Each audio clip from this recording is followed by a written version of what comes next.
Luxury real estate is taking a twist with the trophy rental. There are eye-popping prices on these folks. Rates can go upward of $50,000 a month. Candace Jackson with our mansion segment is right beside me to talk all about it. Hey, Candace. Hey, Wendy. What is driving this for people to sort of say, all right, I'm not going to invest all my money into a home where I'm going to have that equity, but I'm willing to just, as people sometimes say, blow it on rent? There's a couple different factors. I mean, one of them is very similar to what's driving the rental market overall. People are just still a little bit unsteady about buying a home right now. They don't know if the market's still going up, if it's going to go down again, you know, if they'll get a return on their investment. The other factor is just simple lifestyle things. You know, a lot of very wealthy people own multiple homes and they want a place where they're just going to be for 6 months or a year. Maybe it's not worth it to them to buy.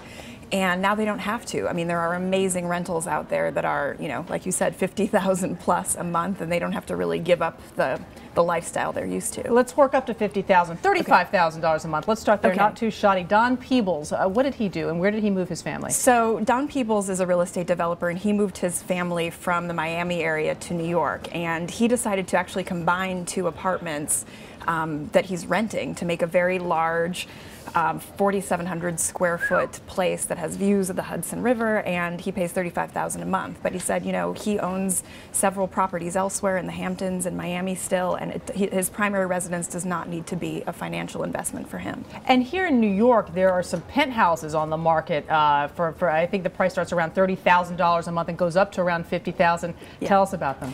Yeah, I mean, at the new Frank Gehry building in Lower Manhattan, they've recently put on the market the penthouses, and they range from $30,000 to $50,000. The top one is on the 76th floor, so you can imagine the views from there of all of Manhattan. And with it actually comes a little suite for either your nanny or your maids or your in-laws, a separate apartment down the hall. And what about One Mima Tower? That's also in New York. That's a newer building in New York as well, and they'd noticed you know, an uptick in the high end of the market. So this is from Related Company. They're offering their most expensive rentals there yet. They go up to, I think, $20,000 a month, and for $20,000 you get a 2,200 square foot penthouse. Now it sounds great not to be tied down, right, to real. When you own something, you got to deal with it. You got to take care of it. But there can be real drawbacks to renting, particularly at this level. Yeah, I mean, you're shelling out a lot of money every month is the obvious one. Also, you know, when you're renting, it's just not quite as steady. You can have a landlord who decides to really raise the rent or sell the place, or, you know, decide not to renew your lease for whatever reason. So it's not as permanent as buying. But this is pretty much happening across the country, California to New York.